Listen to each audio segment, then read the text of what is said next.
Salut, c'est Trado, je vous présente aujourd'hui une nouvelle salve d'analyse technique action, toute tradable à partir de la plateforme de CMC Markets. On va commencer par l'analyse technique de GenFit, mais avant d'entamer cette première analyse, je vous rappelle les règles du jeu. Il ne s'agit que d'une analyse technique qui ne tient pas compte des fondamentaux. Or, ce sont bien les fondamentaux qui doivent l'emporter dans toute décision de spéculer à la hausse ou à la baisse sur une action. Donc cette analyse technique n'est juste là que pour peaufiner les points d'entrée et les points de sortie. Le but, c'est d'abord pour vous de vous forger une opinion sur la valorisation d'une action, ce qui vous permet d'être plutôt haussier ou plutôt baissier. Et ensuite, l'analyse technique peut vous donner des points d'entrée et de sortie intéressants selon que vous ayez une idée plutôt haussière ou plutôt baissière sur la valeur. On va commencer par GenFit qui actuellement évolue entre 30 et 34 euros depuis pas mal de semaines.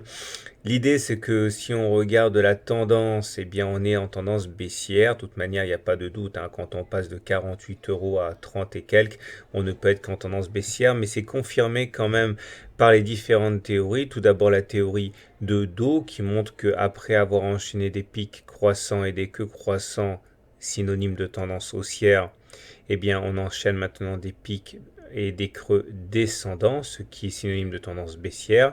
Ça, c'est pour la théorie de Dow. On voit également qu'au regard de la position par rapport à la moyenne mobile à 150 périodes, on est en tendance baissière aussi, puisqu'on est en dessous d'une moyenne mobile à 150 périodes qui descend.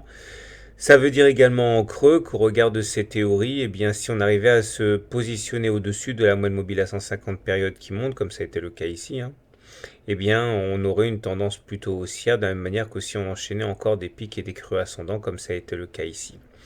C'est confirmé par une analyse de type Ishimoku, puisque ici, vous voyez que chaque bougie de cotation se retrouve en dessous du nuage. Le nuage, c'est notre juge de paix entre les haussiers et les baissiers. On est en dessous du nuage et le nuage est descendant, ce qui veut dire que la tendance est donc baissière. On est pour l'instant bloqué dans notre ascension par la Tenkan, qui empêche toute velléité haussière, mais on voit quand même qu'on a du mal à descendre, hein. On est quelque part ici bloqué à la baisse par ce niveau-là des 31 euros.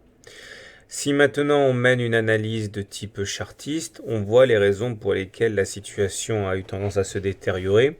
On était à l'intérieur d'un biseau, pas descendant mais ascendant, très très très ample, dans lequel on a effectué des rotations très claires. Or, on sait que les biseaux ascendants se cassent généralement par le bas. Ça a été chose faite ici. Et les différents objectifs sont d'aller chercher les différents points auxquels on a accroché l'oblique basse. On voit que le premier objectif a été touché ici. Le deuxième objectif a été touché là et on voit qu'on est en train de tergiverser. Si on devait enchaîner une accélération baissière, hein, on pourrait tout à fait envisager d'aller chercher les 28 euros. Maintenant, si on prend un peu plus de recul, on voit une chose très intéressante, c'est que ce même biseau noir est à l'intérieur d'un triangle ascendant droit ici en vert géant qui court depuis plus de 6 mois, plus de 7 mois. Et on voit que nous sommes justement sur un point très intéressant, crucial, puisqu'on est en train d'attaquer la borne basse de ce triangle ascendant droit. Alors l'idée, encore une fois, c'est que si on arrivait, bon pour l'instant on est en dessous, mais si on arrivait à réintégrer, à clôturer à l'intérieur de ce triangle, on pourrait tout à fait envisager de faire une nouvelle rotation haussière pour aller chercher les 47. Donc pour faire simple, d'abord vous forgez une opinion haussière ou baissière sur GenFit. Est-ce que c'est une action qui peut valoir 47, 50 euros, etc. Si vous voulez plutôt spéculer à la hausse sur GenFit au regard de ces fondamentaux, vous avez un excellent point d'entrée ici, hein, puisqu'on est sur le bas de la figure qui peut nous propulser jusqu'à 47. Vous avez un autre point d'entrée intéressant qui serait celui-là, sur les 28 euros, au cas où on irait chercher cet objectif. Maintenant, si vous êtes plutôt baissier sur Genfit, vous avez un bon point d'entrée pour spéculer à la baisse ou pour sortir maintenant, puisque on vient de casser cette zone des 33 euros et vous pouvez parier qu'on ira chercher les 28 euros. De la même manière, si vous voyez qu'on enchaîne plusieurs bougies en dessous de cette oblique verte ici, et que cette oblique verte est sur le point de casser, vous pourrez éventuellement spéculer à la baisse pour profiter d'une nouvelle impulsion. Tout dépend de l'opinion que vous faites des fondamentaux de Genfit. Voilà, on passe à l'action suivante. On va maintenant passer à l'analyse technique de Vallourec, la mal-aimée qui subit de plein fouet eh bien, la dégringolade des cours du pétrole. La question n'est pas de savoir quelle est la tendance en cours, bien sûr, puisqu'elle est baissière, mais plutôt de savoir quels seraient les signes annonciateurs d'une fin de tendance baissière pour laisser respirer un peu cette action.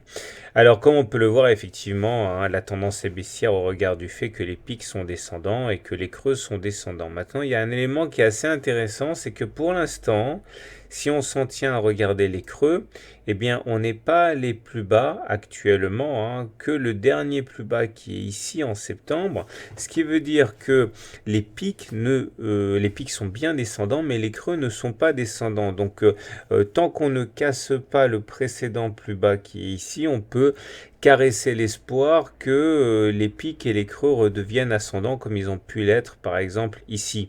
Mais pour l'instant, il est vrai que ce n'est un réconfort temporaire puisqu'on pourrait très bien aller plus bas.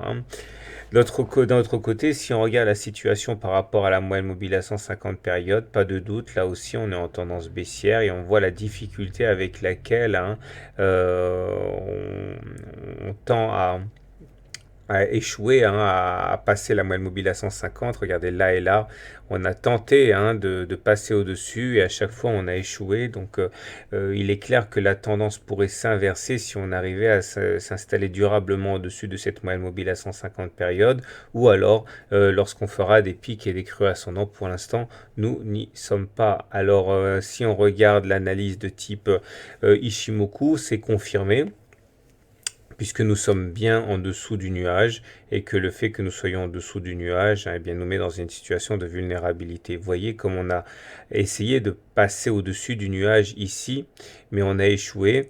On pourrait éventuellement envisager de réintégrer le nuage, ce qui nous apporterait une situation de neutralité en termes de tendance, mais de toute manière, tant qu'on ne sera pas au-dessus du nuage, on ne sera pas en tendance aussi au regard de la théorie Ishimoku. Alors de la même manière, regardez la Tenkan et la Kijun qui sont vraiment très difficiles à passer. Quand on arrive à passer l'une, c'est l'autre que l'on prend. Donc bon, pas de doute pour l'instant, la tendance baissière est bien établie sur Vallourec. Alors si maintenant, et pour terminer, on mène une analyse chartiste de Vallourec, eh bien là on a un petit espoir, puisque nous sommes sur une zone de support très importante ici, qui correspond au plus bas de septembre.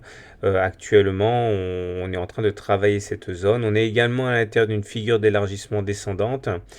Et il faut savoir que ces figures d'élargissement descendante se cassent plus souvent par le haut que par le bas. Ça, c'est un élément qui est également assez encourageant. Alors, clairement, il s'agit une fois de plus de vous faire une idée sur la valeur fondamentale de Vallourec. Une fois que vous avez établi si elle valait plus de 8 euros ou moins, eh bien vous avez des points d'entrée pertinents.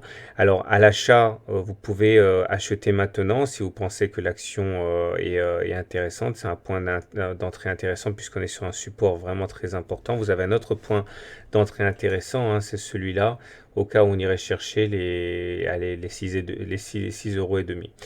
Un dernier point intéressant d'achat, ce serait si on arrivait à casser cette figure par le haut aux alentours de 8,5, puisque ça nous donnerait une impulsion haussière assez importante.